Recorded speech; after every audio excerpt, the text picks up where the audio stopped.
धान का कटोरा कहे जाने वाले छत्तीसगढ़ में घोटाले पर मेहरबानी। आदेश के महीने भर बाद भी नहीं हुई एफआईआर। छत्तीसगढ़ को धान का कटोरा कहा जाता है।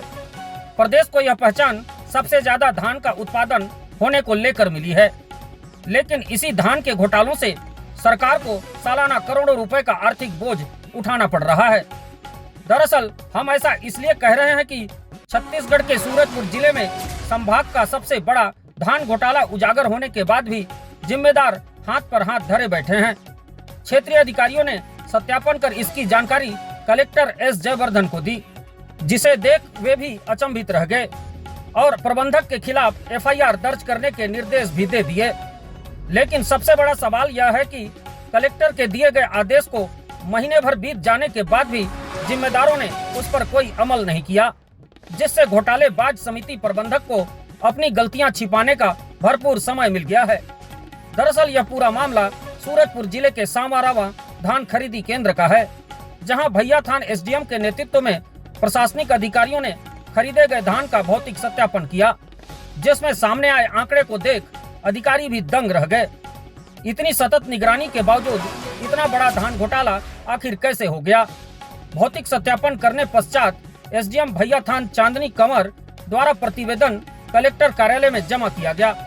प्रतिवेदन में स्पष्ट उल्लेख है कि धान खरीदी केंद्र सांवारावा में इस वर्ष 1,64,534 बोरी में 65,813.60 क्विंटल धान खरीदा गया, जिसमें से मौके पर 82,439 बोरी में 32,975.60 क्विंटल धान भंडारित पाया गया।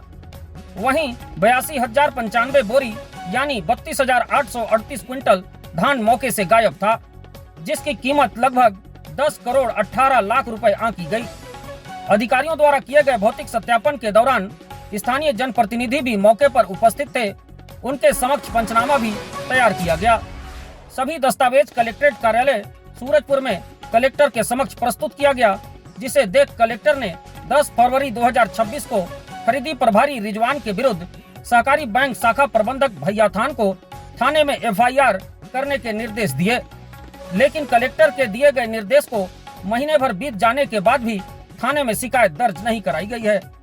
इस मामले में सबसे बड़ा सवाल यह भी है कि क्या सूरजपुर कलेक्टर के निर्देश का बाकी अधिकारियों के नजर में कोई अस्तित्व नहीं, या फिर कलेक्टर साहब द्वारा ही इस बड़े अपराध को गंभीरता से नहीं लिया गया।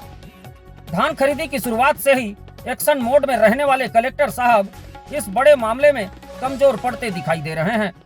उमेश्वरपुर धान खरीदी केंद्र में भौतिक सत्यापन के दौरान लगभग 8,000 क्विंटल धान कम पाई गई थी, जिस पर साहब ने कड़ा रुख अपनाते हुए प्रबंधक के खिलाफ तत्काल थाने में शिकायत दर्ज कराने आदेश जारी कर दिए और एफआईआर भी हो गई। लेकिन उमेश्वरपुर से कई गुना ज्यादा सांवारामा खरीदी केंद्र में 32,000 क्विंटल धान कम पाई गई।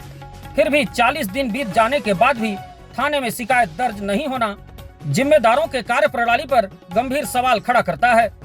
इस साल के धान खरीदी में इतनी कड़ाई बरतने व प्रशासन के सतत निगरानी के बावजूद खरीदी केंद्र के प्रबंधक के द्वारा इतना बड़ा घोटाला किया जाना प्रशासनिक तंत्र की विफलता को बयां कर रही है। भौतिक सत्यापन संबंधित पंचनामा, नजरी नक्शा सहित सारे दस्तावेज भैयाथान एसडीएम कार्यालय से संयुक्त कार्यालय सूरजपुर में जमा करने के बाद जिले के जिम्मेदार अधिकारियों ने मामले को संज्ञान में भी लिया, लेकिन कार्रवाई अब तक नहीं देखी गई। क्या कलेक्टर का आदेश निचले अधिकारियों की नजर में कोई मायने नहीं रखता? अगर रखता है तो कार्रवाई कहां है? इस मामले की खबरें लगातार विभिन्न अखबारों, सोशल मीडिया में प्रकाशित भी हुई, परंतु जिम्मेदारों के कानों में जूं तक नहीं रेंगा। इतना जरूर समझिएगा, अगर ऐसे मामलों पर कार्रवाई नहीं की गई तो निश्चित ही ऐसे अपराधों को बढ़ावा मिलेगा। प्रबंधक बेखौफ होकर गड़बड़ी करते रहेंगे, सरकार के दामन में भी दाग लगेगा। बहरहाल जिले के कलेक्टर से हम आज भी उम्मीद लगाए बैठे हैं कि इस मामले में कोई कड़ी प्रतिक्रिया या कार्रवाई देखने को मिलेगी। इस साल की तरह बीते साल में भी इस धान खरीदी केंद्र में लगभग 70,000 क्विंटल धान खरीदी की गई थी, यानी पिछले साल भी यही किसान थे जिन्होंने धान बेचा और लगभग इस साल के सत्यापन में जो सामने आया उसी के आसपास ही पिछले वर्ष खरीदे गए धान की मात्रा होगी। अब जरा इस बात को समझिए, इस वर्ष में सत्यापन के दौरान मौके पर भंडारित पाए गए धान के आसपास ही पिछले साल यानी लगभग 35,000 क्विंटल धान की खरीदी हुई होगी।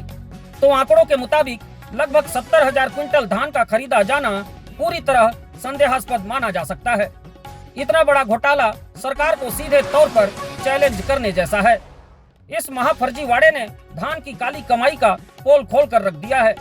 चंद रुपयों के मासिक तनख्वाह में काम करने वाले प्रबंधक साल दर साल करोड़पति आखिर इसी तरह किसानों को गुमराह कर सरकार को करोड़ों का चूना लगाकर बन रहे हैं।